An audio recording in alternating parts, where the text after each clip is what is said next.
Los que trajeron Biblia, ábrala por favor, y los que no trajeron, acérquese a la par de un redimido por la sangre de Jesucristo. Pero si usted tiene Biblia, ábrala por favor en segunda carta a los Corintios, capítulo número 10, y vamos a estar leyendo desde el versículo número 4. La segunda carta a los Corintios, capítulo número 10, versículo número 4. Sean bienvenidos todos, los que están conectados también en Facebook, sean todos cordialmente bienvenidos. ¿Ya todos están ahí? Dice la palabra de Dios, hermanos, de la siguiente manera. Segunda de Corintios, capítulo número 10, versículo 4. Porque las armas de nuestra milicia no son carnales, sino poderosas en Dios para la destrucción de fortalezas, derribando argumento y toda altivez que se levanta contra el conocimiento de Dios, y llevando cautivo todo pensamiento a la obediencia a Cristo, y estando prontos para castigar toda desobediencia cuando vuestra obediencia sea perfecta. Hermano querido, la palabra de Dios nunca se puede equivocar. Para introducirme en esta noche, porque quiero predicarles bajo el tema armas que destruyen fortalezas. Cuando nosotros hablamos de armas que destruyen fortalezas, obviamente a nuestra mente se nos viene armas. ¿Cuáles son las armas más letales que existen en el mundo militar el día de hoy? ¿Alguno de ustedes sabe? ¿O nunca fue militar usted? ¿Nunca fue caibil? ¿No? ¿No?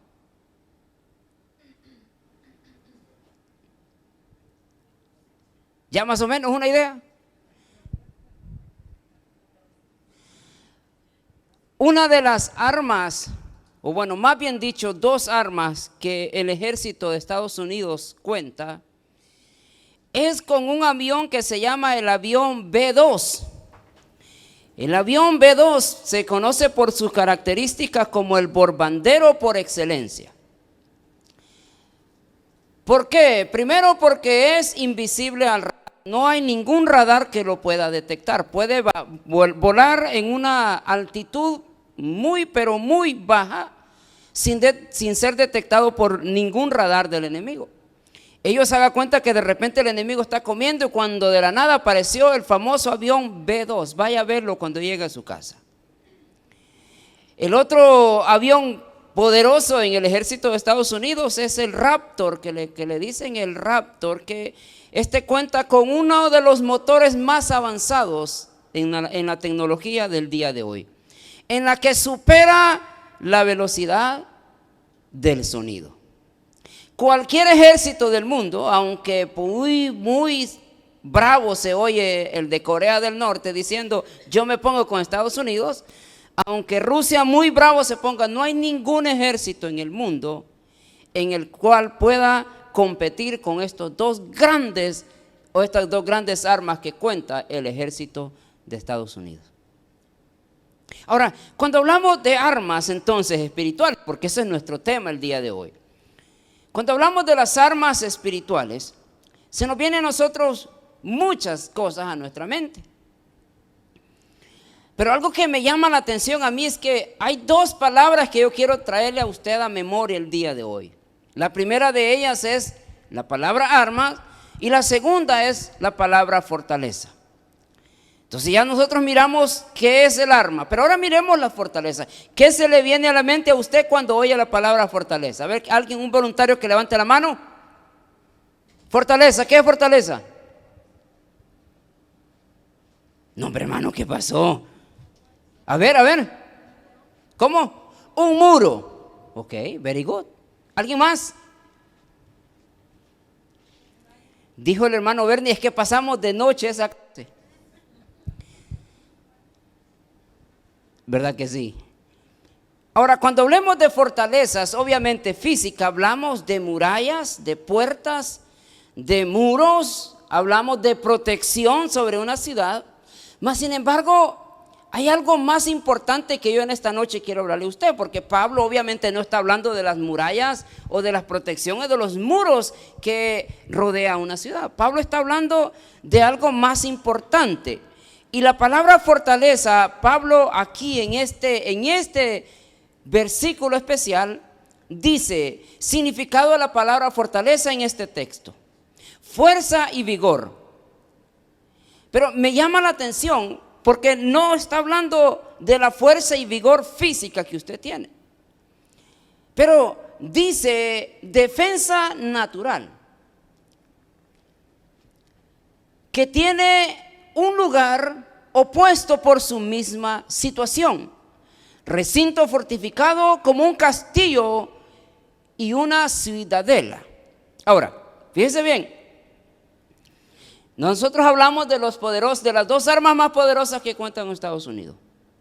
Pero si nosotros miramos esas armas poderosas, más las fortalezas espirituales, no existe ninguna arma más poderosa, no hay ninguna arma poderosa capaz de derribar la fortaleza de una persona. Ahora, hablándolo de ese tipo de fortaleza, usted sabe la gente cómo viene a las iglesias. Viene con ideas medias raras, viene con una teología media rara a las iglesias, con unas fortalezas que ni ellas mismas entienden por qué. Entonces yo puedo venir con el arma más letal a querer destruir esa fortaleza y no la voy a poder hacer. Por eso Pablo entonces en el versículo número 4 del capítulo 10, él dice, porque las armas de nuestra milicia no son carnales, sino poderosas en Dios. Ahora, para ir entonces entrando, hermano querido, a este tema muy importante, creo que vamos a hacer una segunda parte, porque es necesario, hermanos, estudiarlas. Hablemos del contexto de estos pasajes. En el capítulo número 10, versículo 1, obviamente, la naturaleza de la carta y especialmente de este capítulo, Pablo está teniendo un problema con la iglesia que estaba en Corinto. Y uno de los grandes problemas que enfrentaba Pablo en la iglesia que estaba en Corinto es que era una iglesia muy rebelde, una iglesia muy desobediente, una iglesia muy liberal, pero una iglesia que buscaba los dones del Espíritu. Adicional a eso, era una iglesia que le daba mucho problema al apóstol Pablo porque no creían en el ministerio apostólico de Pablo. Entonces los que estaban en Corinto, Pablo le escribe la primera carta. Pablo estando él preso en Cesarea, Pablo se avienta 2 años preso en Cesarea y él manda la primera carta a los corintios. Y él le dice y empieza a decir, hermanos míos, mire. Y ahí empieza él a discutir un montón de temas. Entre ellos aparece el amor, ante ellos aparece el abuso de la cena del Señor entre la iglesia de Corinto. Entonces Pablo le manda un primer tratado a la iglesia que estaba en Corinto. La iglesia no entendió, la iglesia siguió practicando las cosas. Pablo agarró otra vez papel y lápiz y fue necesario mandarle una segunda carta. Y unos dicen por ahí que hubo una tercera carta que Pablo le mandó a la iglesia de Corinto, pero por alguna de esas razones el cartero nunca llegó a Corinto y la carta nunca se encontró. Ahora, pero lo que me llama la atención es cuando Pablo llega a Corinto, él se establece estando ahí él, y muchos de ellos no creían en su apostolado. Muchos de ellos cuestionaban si Pablo era un apóstol. Entonces, cuando nosotros miramos ese panorama que Pablo estaba teniendo problemas con la iglesia de Corinto, entonces ahora nosotros entendemos en el versículo número 1 del capítulo número 10 que nosotros tomamos de base. Dice, yo Pablo ruego por la mansedumbre y ternura de Cristo, yo estando presente, ciertamente soy humilde entre vosotros, más ausente soy osado para con vosotros. Ruego pues que cuando esté presente no tenga que usar de aquella osadía con que estoy dispuesto a proceder resueltamente contra algunos que no tienen, como si anduviésemos según la carne. Pablo les está adelantando y le está diciendo: miren muchachos, miren hermanos de Corinto, yo quiero llegar a la iglesia y yo no quiero usar palabras muy bonitas para poder convencerlos a ustedes de que yo soy apóstol. Yo no quiero llegar y usar esas palabras libidinosas para poderles decir y convencerles a ustedes que soy apóstol. Porque al final, hermano querido, muchos de nosotros vamos a tener ese problema con los demás. Muchos vamos a querer andar buscando la aceptación de todos y andamos ahí todo el tiempo queriendo caer bien a todo mundo, y te vas a dar cuenta que te vas a morir, vas a resucitar, vas a reencarnar y vas a morir otra vez y nunca vas a quedar bien con la gente. Perdón que dije reencarnar, no creo en la reencarnación, nomás estaba ahí para que usted se me despierte y diga: a ver cómo está el pastor predicando el día de hoy. Ahora entonces Pablo, obviamente él no se complicó. Pablo no dijo: no, ¿sabes qué? Mira, yo no me voy a doler la cabeza con estas personas. Yo voy a ir, y Pablo dice: ¿sabes qué? Yo no voy a usar estas palabras para convencerlos. Si ustedes quieren creerme que yo soy apóstol, bueno, y si no, bueno, ¿y qué podemos hacer? Ahora, en el versículo 3 dice: pues aunque andamos en la carne, no militamos según la carne. Porque obviamente Pablo le está diciendo: ustedes que no andan en el espíritu no pueden comprender mi apostolado. Ustedes que andan caminando en la carne, ustedes no pueden comprender mi llamado. Y así nosotros entramos en cuestionamientos el día de hoy, hermano querido. ¿Cuánta gente nosotros vemos que quieren aprobar al pastor, que quieren aprobar a la que canta, que quieren aprobar al músico? No, ese no canta, este no predica esto, y andamos descalificando a medio mundo. O sea, al final, hermano querido, no cantamos para la iglesia, cantamos para Dios. Predico para Dios, no predico para nadie. Entonces al final, el que quiera aceptar, bueno, que acepte. Y si anda en el espíritu va a entender, y si anda en la carne, bueno, pues él solo va a salir corriendo.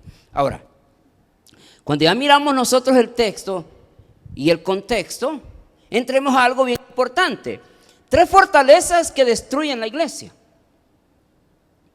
Pablo dice: porque nuestras armas no son carnales. O sea, en otras palabras, mañana que te encuentres tú en un problema con tu hermano, no agarres a pelea con tu hermano carnalmente, porque déjame decirte que los dos se van a lastimar y los dos se van a ir de la iglesia.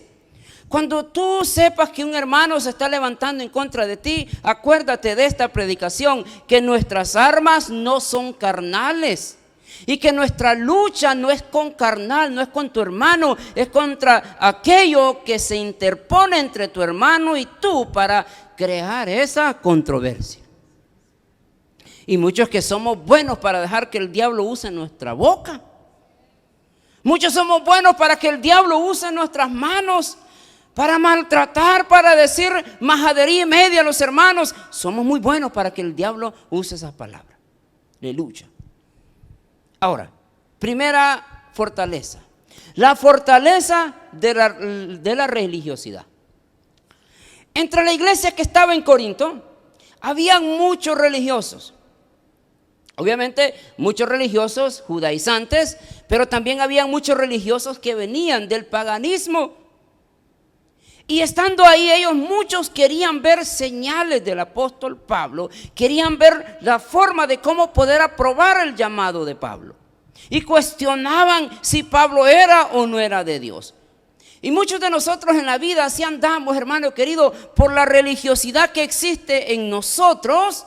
No dejamos ver lo que realmente Dios quiere hacer en cada uno de nosotros. Porque cuando de repente nosotros miramos a alguien que se levanta a predicar, nuestra religiosidad, ¿qué nos dice? No puede predicar, predico mejor yo. ¿Sí o no? Nuestra religiosidad se pone y empieza a cuestionar. Hermano querido, el predicar no es de sabios ni es del saberlo todo. El predicar es aquel corazón que está dispuesto en dejarse usar por Dios. O sea, si tú miras, por ejemplo, en la Biblia, todos los apóstoles, todos los discípulos no vinieron egresados de la mejor universidad rabínica de la época. En este caso, entonces, la mejor universidad que existía en la época de Jesús era la Universidad de Gamaliel. Ninguno de los apóstoles, de los discípulos, salieron de la universidad rabínica de Gamaliel. Vinieron de los lagos, de los ríos, de los talleres, de las calles y del puesto donde cobraban los impuestos. Entonces, el hombre aquel que quiere que Dios lo use, obviamente se levanta y ¿sabes qué, Señor? Usa mis labios, usa mis manos, usa lo que yo tengo, aquí está. Pero allá en la silla, allá sentado en la cátedra de Moisés, existe un hombre que te está cuestionando. No, esa palabra no se dice así. No, ese texto no se lee así. Pero hermano querido, por lo mínimo alguien le intenta y vos solo estás sentado ahí en la silla mirando quién y quién no se equivoca. Mientras uno está sentado ahí por su religiosidad, mirando que si puede o no puede, el otro lo está usando Dios. Ahora, yo encuentro una lectura bíblica aquí bien importante, que yo se la traje a usted. Lucas capítulo número 13, versículo 10. Nosotros miramos algo bien importante. Y esta es la hipocresía pura de la gente en las iglesias el día de hoy. Diría el hermano Santillo, aquí no hay de esos. Aleluya. Me quiero poner bravo en este momento, pero digo, sujétate en el nombre de Jesús. Porque existe tanto la hipocresía religiosa el día de hoy en nuestras iglesias, hermano querido, que le sale por los poros a las personas la hipocresía religiosa. Usamos la Biblia cuando nos conviene. Interpretamos la palabra como nos conviene. Y eso es, hermano, crítico. Eso es crítico en la vida de las personas el día de hoy. ¿Por qué? Porque eso te hace ser una persona hipócrita. Y eso no hace que tú conozcas más a Dios cada día más. Yo le tengo un consejo a usted en esta noche. Y el consejo que yo le digo a usted es que sea el mismo personaje en la iglesia y sea el mismo personaje estando en su casa. No venga con esa falsa hipocresía a la iglesia. Aquí estoy, pastor. Ay, hermano, preciosa, qué bonita te queda ese vestido. Mira, pero por dentro le decís, qué feo, qué barato. A mí me quedará mejor. Entonces, seamos realistas, hermano, y seamos realmente honestos y presentemos nosotros realmente quiénes somos verdaderamente donde quiera que andemos, aunque la gente te tilde de loco, de lo que sea, de malcriado, lo que sea, pero eres tú quien eres aquí y donde quiera que andes. Mire, fíjese que yo por muchos años intenté ganarme a un compañero de trabajo con mi mejor testimonio, aleluya. Todo el tiempo bien vestido, saludándolo al hermano. A ver cómo está, varón de Dios. El tipo no era cristiano, pero me habían enseñado que varón de Dios, aquí profetiza, mira que no. Y a veces uno, hermano, en la vida anda así y a veces caes mal. Porque si tú te das cuenta, nuestro ¿cómo se llama? Nuestro entorno. Tenemos nuestro propio lenguaje. Y usted sabe, usted está en el mall y luego se siente cuando un hermano es cristiano. Varón, ¿cómo estás? Este es evangélico, este es protestante, este es aleluya. Tenemos nuestro propio lenguaje. Pero el problema, hermano querido, es que a veces nosotros con ese tipo de cosas caemos mal a las demás personas. Porque realmente sí hay mucha gente que sí obviamente te va a entender. Bueno, por lo mínimo si viene alguien y me dice mi varón de Dios, yo lo voy a entender que me quiere. Pero una persona mundana, ¿qué va a entender que le diga varón de Dios? Entonces una persona mundana hay que hablar en el lenguaje que él entiende. Entonces a veces muchos de nosotros necesitamos hacer así, hermano querido. Pablo mismo dice, con los judíos me hago judío. O sea, con los judíos Pablo se ponía el talí, se ponía el gorrito y se circuncidaba y él era un judío. Pero cuando llegaba a los gentiles también Pablo se quitaba el talí y se andaba en chores y caminaba con ellos. Y aquí vengo para al fin, dice él, de ganármelos para Cristo. Ahora yo no estoy diciendo que usted con esto va a ser liberal y va a andar metiéndose en las fiestas. No estoy hablando de ese tipo de cosas. pero que la gente a ti te acepte como tú eres. Entonces, porque esta es la hipocresía religiosa en nuestras iglesias el día de hoy. Desafortunadamente, sorry, excuse me, I don't know if you're gonna like whatever I'm saying, but I know people don't like this. Lucas capítulo 13, versículo 10 dice: enseñaba Jesús en una sinagoga en el día de reposo. Pongan atención, bien importante. En el día de reposo, los judíos, en sus tradiciones, tenían 267 estatutos que ellos no podían quebrantar en el día de reposo. Hasta el día de hoy. Ustedes saben los que trabajan con judíos. Dejan todo preparado el viernes porque el sábado ellos no pueden hacer absolutamente nada. Pero tienen al pobre esclavo trabajando allá. El sábado y el domingo el pobrecito allá y le pagan una miseria. Ore por ellos, por el pueblo de Dios. Ore, dígale: Señor, ten misericordia. Tócalo y conviértelo. Sí, dígale. Ahora, fíjese bien. Entonces estaba Jesús enseñando en la sinagoga el día de reposo. Ahora, y había ahí una mujer que desde hacía 18 años tenía espíritu de enfermedad y andaba encorvada y ninguna manera se podía enderezar. Cuando Jesús la vio, la llamó y le dijo: mujer, eres libre de tu enfermedad. Puso las manos sobre ella y ella se enderezó luego y glorificaba a Dios. Versículo número 14. Hipocresía religiosa. Pero el principal de la sinagoga, enojado de que Jesús hubiese sanado en el día de reposo, dijo a la gente: 6 días hay en que se debe trabajar, en estos pues venid y ser sanos, y no en día de reposo. Aleluya.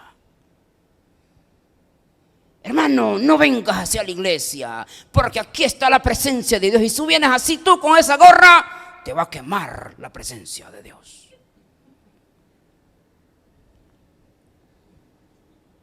Aleluya.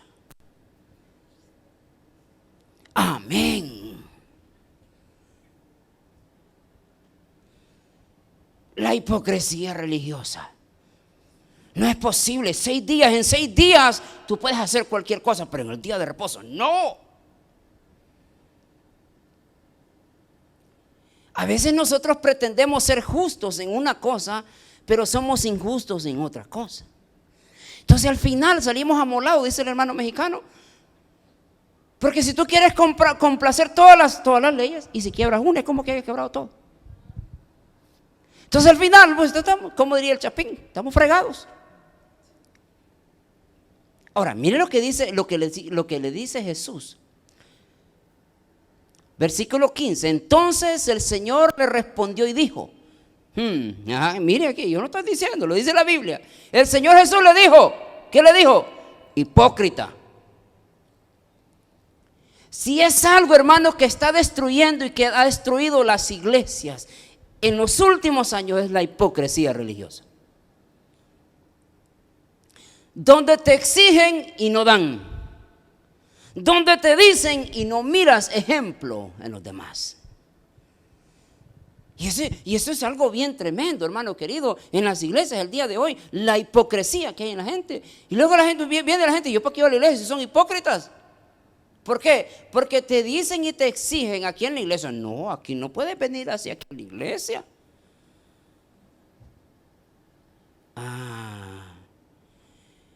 Pero ¿y al trabajo cómo vas? Jesús le dijo hipócrita. Aleluya. Aquí en la iglesia no puedes hablar eso, hermana. No, uy. Pero cuando estás allá en el parque el día lunes, ¿cómo hablas? No me mire mal, hermano, yo estoy predicando, hombre, relax, aunque respiren así, mire. Y diga: Señor, thank you for talking to me tonight. Dígale. Ahora, mire, Jesús le dice, mire que le dijo Jesús: hipócrita, cada uno de vosotros no desata en el día de reposo su buey y su asno del pesebre y lo lleva a beber. Y esta hija de Abraham que Satanás había atado 18 años, ¿no se le debía desatar de esta ligadura en el día de reposo? Al decir él estas cosas se avergonzaban todos sus adversarios, pero todo el pueblo se regocijaba por todas las cosas gloriosas hechas por Jesús. Aleluya.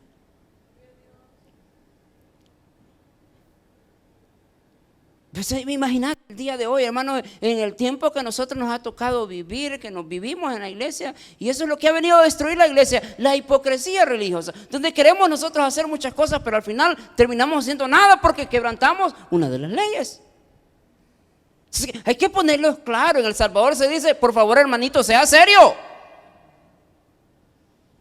Sea serio y póngase, ¿qué tipo de cristiano soy yo? Porque la religiosidad, la hipocresía en la religión te va a hacer daño y va a hacer daño a las iglesias. Y usted mira, hermano querido, en las iglesias los hermanos no se llevan, no se hablan por hipócritas. Aquí no hay de eso, dijo el hermano Santillo. Bueno, vamos a acelerar porque el tiempo se me está avanzando y esto se está poniendo más bueno. Segunda fortaleza que hay que derribar en nuestra actualidad, en nuestra iglesia el día de hoy, la fortaleza del egoísmo. Así como los de Corintios tenían, hermano querido, una hipocresía religiosa, porque es bien tremendo. Imagínense los de Corintios. Hablemos de la iglesia de Corinto. Allí habían hipócritas, habían todo. Aquí no hay. Ellos buscaban la llenura del Espíritu Santo.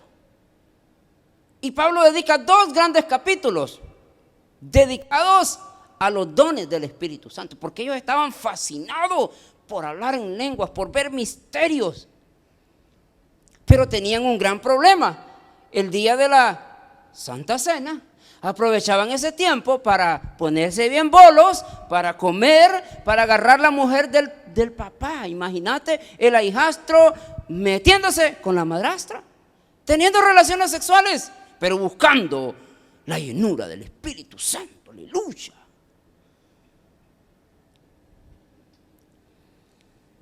Una iglesia hipócrita.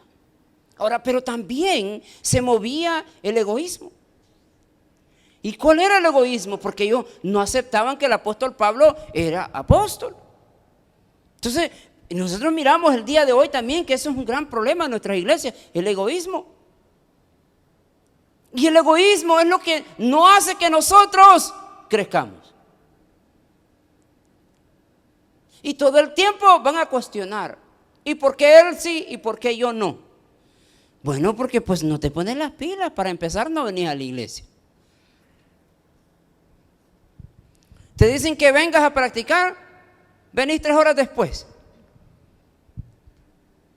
Te dicen, vas a leer una lectura bíblica, ay, no puedo. Pero cuando viene el tiempo que tú miras que alguien está abusando a alguien, ahí sí te pones enojado. Oh, malo el pastor, solo a ellos pone. Ay, hermano, déjese de esas cosas ya, hombre. Dirían allá en el DF, ya madura. Ahora, mire lo que dice Santiago 3:16, porque donde hay envidias y rivalidades.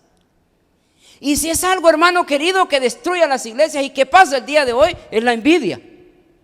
Y la envidia es parte del egoísmo. ¿Por qué? Porque cuando tú tienes envidia es porque tú sabes que alguien más está teniendo cosas mejores que tú y tú no. Y ahí se levanta la envidia. Y es increíble de creer que en las iglesias protestantes evangélicas llenas del Espíritu Santo existe la envidia. Y viera qué envidiosos son los hermanos.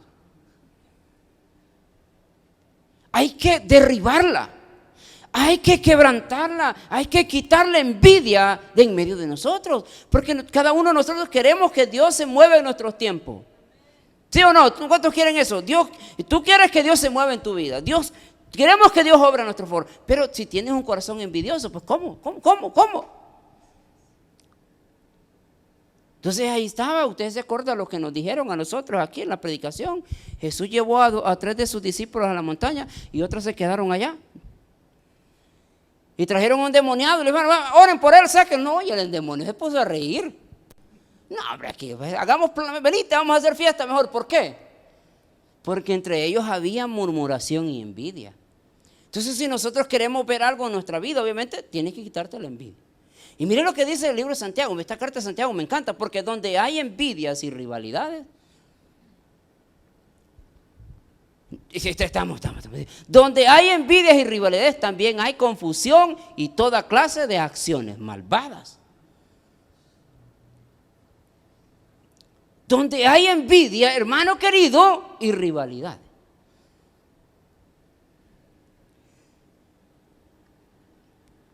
Hay una tremenda confusión. Y eso no permite que la iglesia crezca. Ahora, pero yo no quiero detenerme mucho en esto, porque yo sé que usted ya me miró, que dice, pastor, bajámonos ya para allá. Ya casi nos vamos a ir, espérame.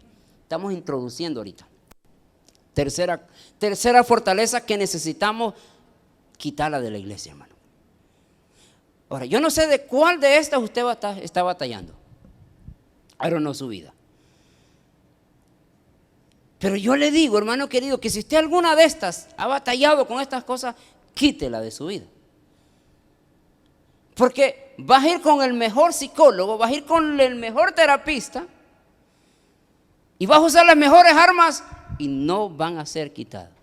Porque no son carnales, no son obras de la carne, son obras espirituales. Ahora, pero la tercera me encanta porque necesitamos quitar la fortaleza de la falta de perdón. Y nosotros hemos oído en la falta de perdón y todo el tiempo lo escuchamos, la falta del perdón. ¿Y por qué será que todo el tiempo hablan de la falta del perdón? Creo, hermano querido, que necesitan perdonarse. Yo le cuento a usted la historia del pastor. Por 10 años el pastor predicando del amor. Pues el diácono religioso una vez se levantó bien bravo. Pastor, usted tiene 10 años predicando de lo mismo, ya párele, predique otra cosa. Y les dijo, hermanos, el día que se aprendan a amar, ese es el último día que voy a predicar del amor. Entonces, si aquí nosotros estamos, mis queridos y estimados hermanos, con falta de perdón, entonces hay un problema. Y nosotros hablamos de decir, ay, te voy a perdonar, pero no voy a olvidarte. Te perdono, pero no olvido. Pues y al final entonces eso no es perdón. Porque el perdón es cuando tú realmente perdonas a una persona y te olvidas de todas las cosas. Y ya no sientes lo mismo cuando la ves. I don't know, hermano. I don't know, pero mejor leamos. Aquí voy a decir algo, pero mejor me lo reservo para el domingo cuando venga más espiritual usted. Proverbios 17, no se crea. Proverbios 17:9 dice, el que perdona la ofensa cultiva el amor. Aleluya. El que perdona la ofensa cultiva amor. Y eso me lleva a mí, hermano, a una historia tan bonita. Sorry que me estoy ahí extendiendo, hermano, pero ya casi nos vamos. Híjole, una historia de la Biblia tan hermosa. Había un hombre llamado Nabal en la Biblia. David un día tuvo necesidad y le mandó a pedir comida. Y Nabal le dijo, díganle a ese fugitivo que lo mejor lo voy a matar, pero comida no le voy a dar. Y David dice en la Biblia que se enojó tanto que dijo, ahorita mismo me voy a desquitar con este hombre. Agarró los hombres, sus caballos y todo, y agarró la espada y vamos a ir a quitarle la cabeza a Nabal. Y ahí va. Cuando iba llegando a su casa venía aquella mujer, la mujer de Nabal. Hermano querido, gloria a Dios por esas mujeres. Yo creí que iba a decir amén. Gloria a Dios por esas mujeres pasivas, esas mujeres tranquilas que les gusta la paz. No son como las de California que todo el tiempo andan hablando y le echan más leña al fuego. No, hombre.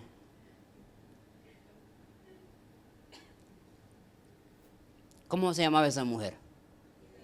¿Cómo? Diga conmigo, yo quiero ser una Abigail. Diga, yo quiero ser. Bueno, aunque sea hombre, pues estamos hablando del carácter, no del cuerpo. Ahora, cuando lo mira llegar, dice que la mujer entendió Salió corriendo y se postró delante de David y le dijo: mira, he traído para ti provisión. Perdona a este hombre. Y me encanta porque la Biblia dice que David dijo: men, gracias a esta mujer no manché mis manos de sangre. A veces, hermanos queridos, es necesario que nosotros nos humillemos para pedir perdón. Porque muchas veces la falta de perdón en nuestra vida nos ocasiona más dolor y más dolor. Y la falta de perdón no solamente te trae tú una inconformidad exterior, pero también te trae una enfermedad interior. La falta de perdón se muestra cómo eres tú hasta en tu cara. Esa mujer es amargada, tiene falta de perdón. Esa mujer no es libre todo el tiempo, tiene 50 años y parece de 130. Falta de perdón. ¿Con qué andas tú batallando, hermano querido, el día de hoy? Con falta. ¿A quién necesitas perdonar? Te digo que el día que tú aprendas a perdonar vas a ser libre. El día que tú aprendas a decir: ¿sabes qué? Mira, te perdono, ese día, hermano querido, vas a sentir que vas a andar caminando en el aire. Ahora, entonces mire lo que dice Proverbios: el que perdona la ofensa cultiva el amor. El que insiste en la ofensa divide a los amigos. Porque muchos de nosotros preferimos vivir bajo la ofensa. Y muchos en la vida, si andamos haciéndonos los ofendidos todo el tiempo: ay, que no, es que me ofendieron, ay, ay, ay. ¿Qué pasa con eso? Trae división. Hacen una fiesta los hermanos, yo no voy porque ahí van a estar los que me ofendieron. No.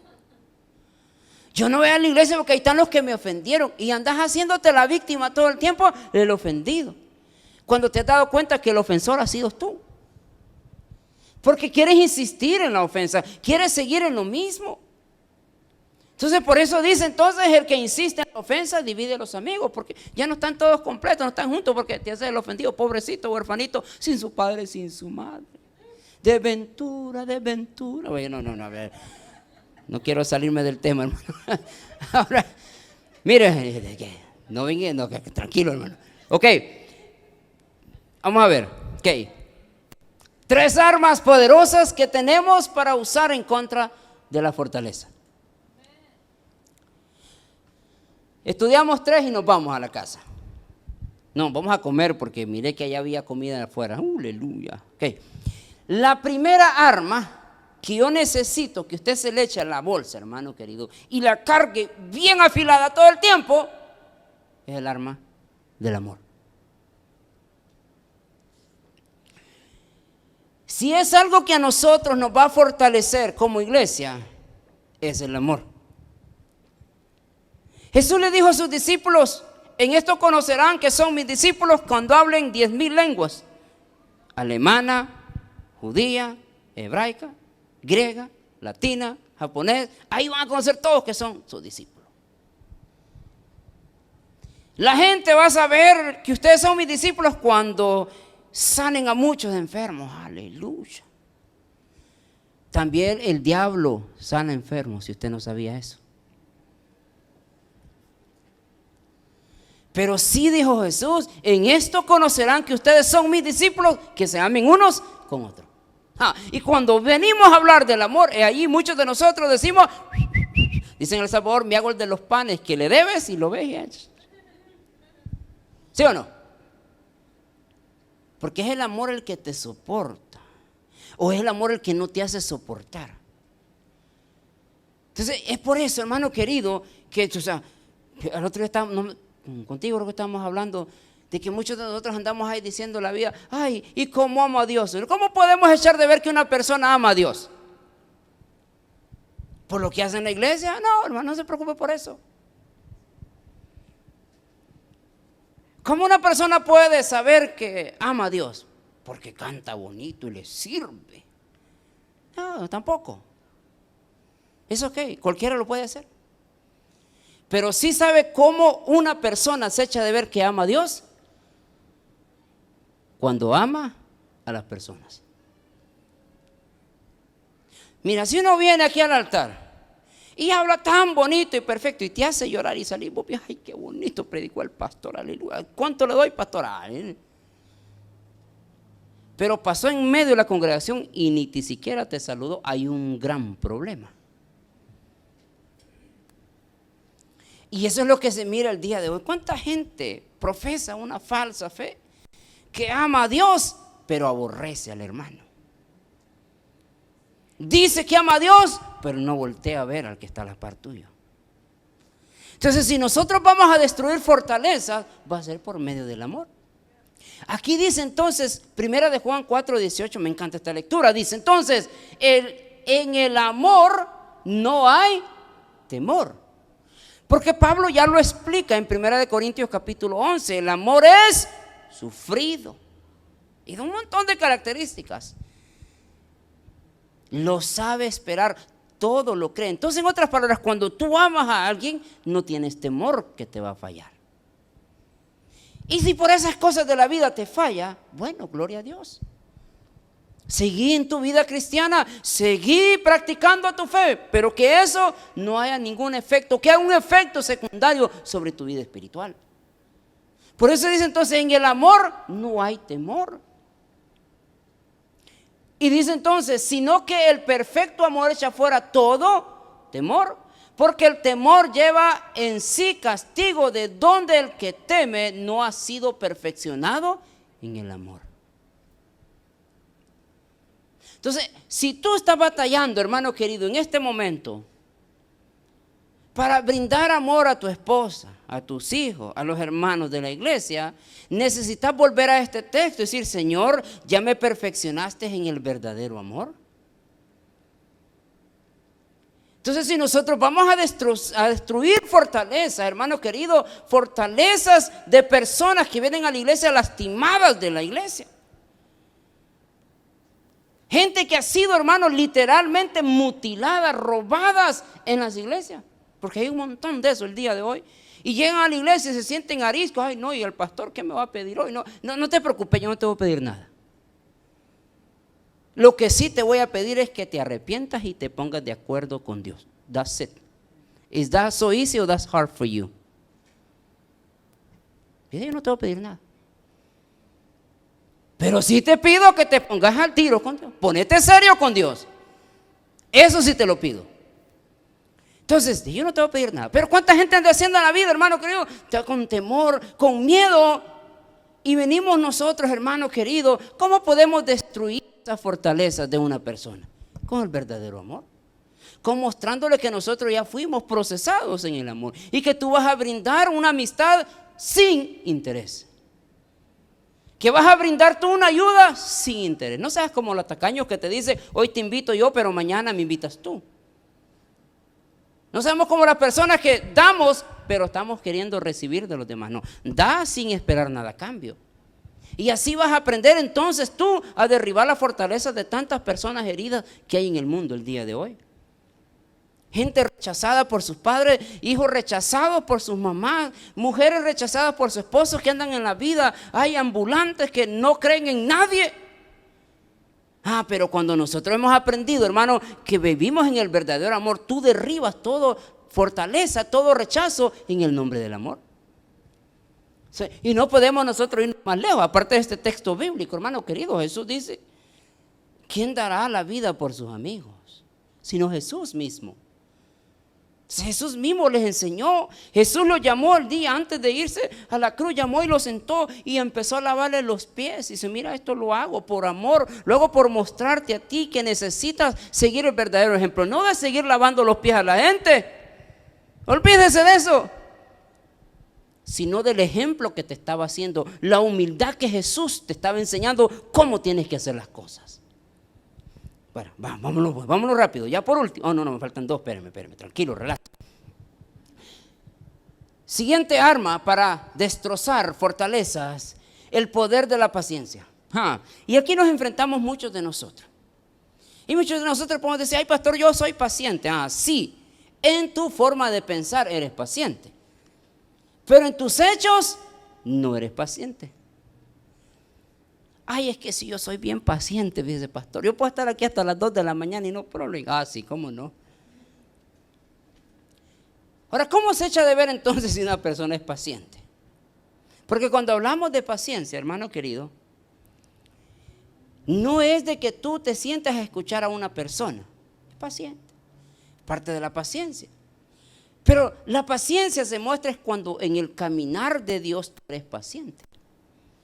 Pero si tú andas en la vida queriéndole ayudar a Dios en tu proceso, eso es ser impaciente. Si tú andas en la vida queriéndole ayudar a Dios en tus cosas, eso no es ser una persona paciente. Es una persona que le quiere ayudar a Dios. Sí, Señor, yo hago esto, mira, me ayudas en esto. No, tranquilo.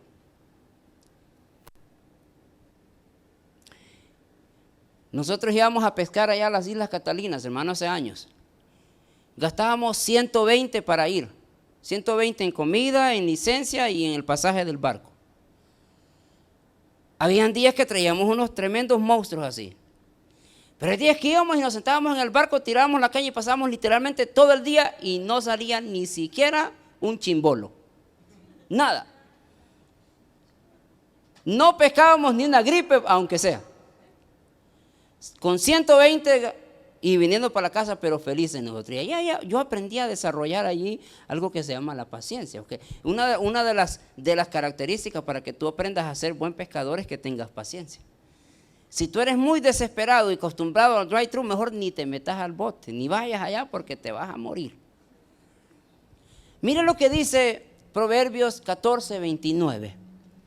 El que es paciente muestra gran discernimiento. Nosotros, tranquilo, no se me hace, es pastor, no. El que es paciente demuestra el discernimiento. Ahora, ¿qué es el discernimiento? El discernimiento es ver lo que Dios ve en ti. Pero si tú andas en la vida, hermano querido, viendo las cosas como tú las ves, entonces quiere decir que no eres paciente. El que es paciente dice, mira, con discernimiento puede entender, esto es lo que Dios no quiere para mí. Voy a ser paciente y voy a esperar el tiempo indicado que Dios tenga para mí. Entonces relax, tranquilo, espérese. ¿Cuántos de aquí tienen ustedes, hermanos, peticiones y que quieren que Dios ya? ¿Sí o no? ¿Ustedes creen que Dios es el genio de la lámpara que la frotas? Aquí vine para complacerte todos tus deseos, niña caprichosa. ¿Cuántos quieren que Dios haga eso? Te tengo una mala noticia y te vas a quedar esperando. Porque eso no va a suceder. Va a suceder en el tiempo que Él piense que está bien. Pero así estamos en la vida nosotros queriendo frotar la lámpara. Voy a frotar la Biblia, tal vez Dios se me aparece y me diga, aleluya, qué voy a hacer. Pero sí podemos entender que dice, el que es paciente muestra su gran discernimiento. ¿Por qué? Porque él entiende que Dios es el que va a hacer las cosas, no tú. Entonces, tu trabajo es sentarte, esperar el tiempo indicado de Dios. Si no te das cuenta en la vida, hermano querido, como yo siempre le digo, si nosotros se nos diera la oportunidad de ir hace 20 años de nosotros, ¿qué hubieras hecho y qué no hubieras hecho? No, pasamos toda la noche aquí y tal vez no hubiera hecho esto, no hubiera hecho. ¿Y por qué te pasó eso? Por impaciente. ¿Tu mamá te dijo, sí o no? Ahí en El Salvador había una canción bien famosa que decía, mi mamá me dijo una vez, hijo, no te cases. Tú te lo buscaste, ahora deja de quejarte. ¿Sí o no? ¿Quién se lo buscó? Fuimos nosotros, por andar de impaciente. Querías sentir que era eso, ¿verdad? Querías allá ver qué era. Y te das cuenta que cuando estás allá, aleluya. ¿Por qué miran así? No, míreme bien, hermano, pues yo estoy predicando. Sigamos aquí, va. Entonces, el que es paciente muestra gran discernimiento. El que es agresivo, ahora, agresivo es lo positivo de... es lo opuesto de paciente. ¿Y qué es agresivo? Que yo no voy a esperar, vámonos de una vez, lo que sea que se haga ya, vámonos.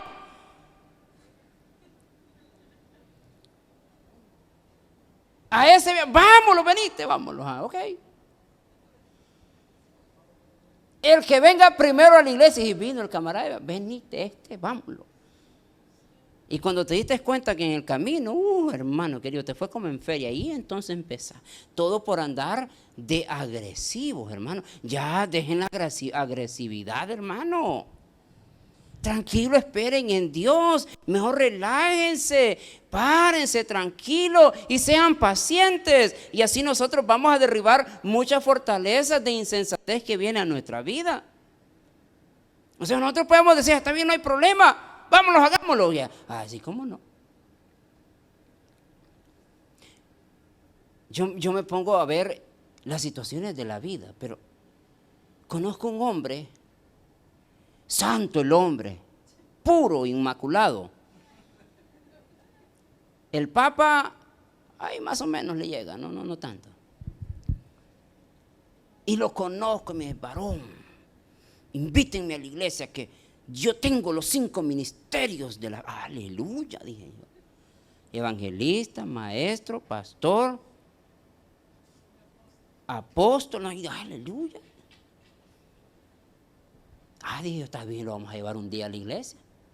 Pero cuando me dijo que cobraba, le dije, entonces no, ahí anda, úsalo, hay otro. Entonces, yo lo conocí con la esposa y sus 2 hijas. Entonces, por esas cuestiones de la vida, pues yo lo dejé de ver y a los años lo veo orando y pidiendo oración en Facebook, que Dios le dé ahí la guianza, porque pues iba a ir a traer una bicha al Salvador. Aleluya, dije yo. Amén. Y lo peor es que lo pone en Facebook. Ayúdenme a orar, porque bueno, yo digo, bueno, entonces aquí, espera un momento, si yo te conocí con una mujer y 2 hijos, ¿y ahora qué pasó?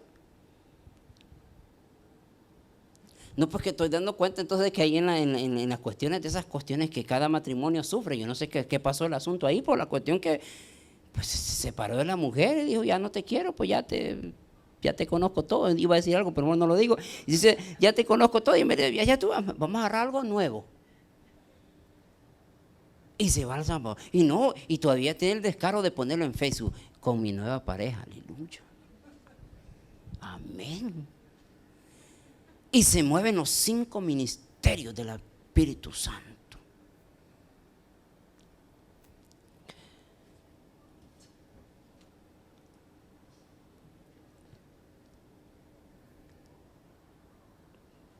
Te voy a decir algo. Que el que se divorcia la primera vez tiene el 95% de probabilidad que se vuelva a divorciar. Y tiene el 100% de posibilidad de quedarse solo en su vejez. Por si usted estaba pensando casarse, asegúrese a quién va a agarrar. Después no quiero que ande poniendo en Facebook, pastor, ayúdame a orar. No, hombre. Ni se te vaya a ocurrir venirme a decir aquí, pastor, ayúdame a orar. No, hombre. Dejemos la agresividad por un lado y empecemos a derribar las fortalezas con la paciencia. ¿Qué va a cambiar a tu esposa? La paciencia. Y la Biblia dice, hermano, bien claro, Pablo le dice, por el testimonio tuyo, iba a decir la palabra, pero no la digo, con el testimonio tuyo, mujer, tu marido va a cambiar. O sea, porque imagínate, los 2 se conocen en el mundo. Bueno, por lo mínimo, digamos, no, vos te creaste en la iglesia. Y andabas allá en el mundo y lo viste a este guapo, pero lo voy a evangelizar, lo voy a llevar a la iglesia, ya se convierte. Y el tipo, pues queriendo agarrar ahí el caramelo, vamos, hombre. Mientras no le des el caramelo, el tipo va a venir, va a levantar las manos, a adorar a Dios. Pero una vez le diste el caramelo, baja las manos. Y empezás a batallar después, querés, vamos a la iglesia, mira. Mundano, vamos a la iglesia. No, hombre, sí, pues ya sabías que era mundano.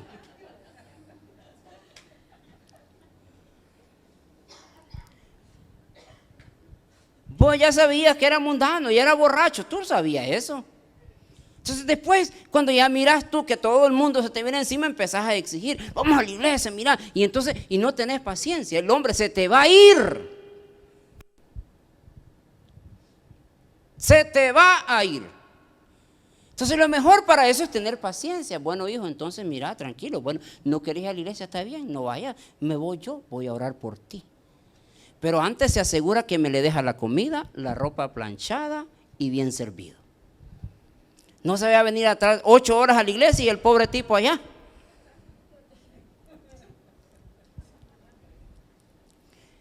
Con hambre, porque la lonchera, ella sí se viste y ella sí lo atiende.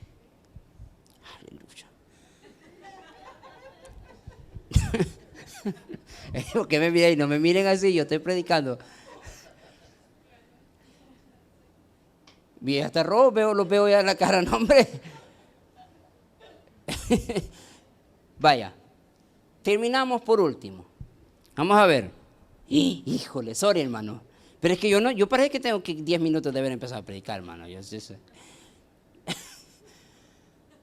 La autoridad espiritual. Si es algo que vamos nosotros a derribar fortalezas en la iglesia, es la autoridad espiritual. Ahora, cuando se nos viene a nosotros la autoridad espiritual, ¿qué es autoridad espiritual? Y muchos de nosotros confundimos la autoridad espiritual con que poner las manos y sale en el nombre de Jesús, demonio. La autoridad espiritual, oye, ese hombre, ¿qué dice el Señor? Bla, bla, bla, bla. Y no, eso es autoridad. No, eso no es autoridad espiritual. Judas sacó demonios. Judas Iscariote sanó enfermos, pero no fue un hombre sujeto. ¿Usted sabe cuánta gente allá afuera el día de hoy, cuánto hombre el día de hoy anda haciendo un show queriendo sanar enfermos, hablando un montón de cosas de locura, queriendo sujetar demonios rebeldes? ¿Usted sabe eso? ¿Cuántos rebeldes?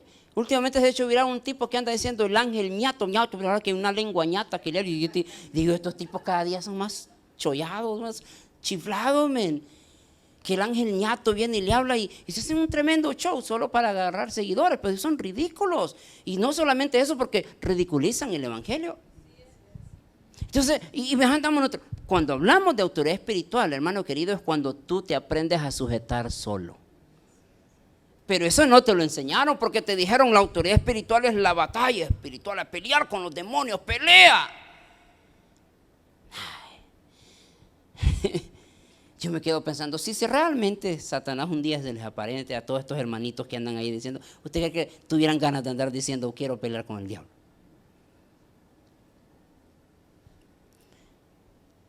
Cuando hablamos de autoridad espiritual es cuando tú aprendes a sujetar tu espíritu.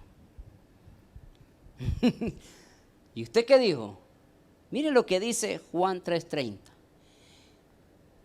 Y esto no mucho le gusta a la gente en las iglesias, porque todos quieren brillar, todos quieren tener un puesto en la iglesia, todos quieren tener un video en las redes sociales, todos quieren que se les vea el trabajo que hacen. Pero son muy pocos aquellos quienes realmente les gusta estar tras vestidor. Ahora déjeme decirle algo, hermano querido. Muchos de los artistas que andan el día de hoy, o mucha gente famosa que anda el día de hoy, no son famosos por lo que tienen, porque si tú los analizas, hermano querido, ¿de dónde saca esto? Sino que esta gente llega a ser famosa por los que están detrás de ellos, por los que las cámaras no ven, por los que las luces no los brillan. Ellos son los verdaderos actores. Ahora, cuando hablamos de autoridad espiritual, hablamos de Juan el Bautista. Muchos de nosotros estamos dispuestos, hermano querido, a que se nos felicite en la iglesia, aunque se nos diga el nombre del hermano. Muchos de nosotros no estamos dispuestos a decir lo que Juan dijo. Juan estaba teniendo, hermano, su tiempo muy hermoso bautizando gente. Toda la gente venía y tenía una gran fama Juan el Bautista. Pero él sabía que venía alguien más importante que él. Y alguien llegó y se le presentó y le dijo, Juan, dinos, ¿eres tú el Mesías o esperamos a alguien más? Juan entendió, hermano querido, que había una autoridad espiritual sobre él y empezó él a tal vez de repente a cuestionarse, porque él está en la cárcel y me imagino que cuestiona, le manda a preguntar a Jesús, empieza a cuestionarse, él dice, ¿quién soy? ¿Cómo hacemos? Entonces llegó un momento donde él dijo, tengo que sujetar mi espíritu, yo. Entonces, cuando tú aprendes a sujetarte tus propios deseos, has entendido una cosa, que ya maduraste en el Evangelio. Si tú todavía tienes esos arranques de niña malcriada, no has madurado en el Evangelio. Si tú eres de esos hombres que no les gusta que otros participen, no has madurado en el Evangelio. Me puedes decir un montón de cosas, pero papá, te hace falta mucho. El verdadero evangélico que ha madurado es aquel que se alegra cuando un hermano, Dios lo está usando. Gloria a Dios, hermano, Dios te bendiga. Y si en algo te puedo servir, aquí estoy. ¡Ja! Qué bonito se oye, pero la realidad es otra. Incluso en las iglesias hay rivalidades, envidias, hay contiendas, hay competencias. Entonces entendió Juan y él dijo, es necesario que él crezca, pero yo mengüe. A veces, para que tú realmente, hermano, brilles, necesitas menguar. A veces, para que tú puedas aprender, necesitas desaprender. ¿Cuántas veces nosotros nos encontramos en la vida, hermanos, por 40 años practicando lo mismo todo el tiempo? Llegas al Evangelio y te das cuenta que sigues siendo la misma malcriada. ¿Por qué? Porque no has estado dispuesta a desaprender. Necesitas menguar, necesitas bajar la guardia. Si queremos entonces nosotros, hermanos, destrozar esas fortalezas en nuestra vida, necesitamos sujetar nuestro espíritu. Y la Biblia dice, el espíritu se sujeta al profeta. Y usted sabe, estas mujeres, ¿verdad? A la hora de la alabanza quitan los zapatos, se ponen una toalla y empiezan a brincar. Dice que yo me perdí en el espíritu. Momento. El único que se perdía en el espíritu era un endemoniado que se perdía en el cementerio. Y lo tomaba un espíritu y empezaba a hacer un montón de cosas. Si tú eres de las personas que vienen a la iglesia y dicen, yo me pierdo en el espíritu, te sujeta a un espíritu demoníaco. Porque el Espíritu Santo de Dios está sujeto a lo que tú dices. Y ese es el problema que nosotros miramos en las iglesias, la confusión que existe, toda la falta de teología buena, de escritura. Eso es lo malo que nos hacen en las iglesias el día de hoy. Ay, hermano, ya, mejor. Pongámoslo de pie, hermano. Vamos a seguir mejor el próximo mes, que ya no quiero entrar a otro punto porque si no me voy a extender y yo ya no quiero que usted se me vaya a dormir. Aleluya. Bueno. Dejamos, hermanos, para el próximo domingo. ¿Qué le parece?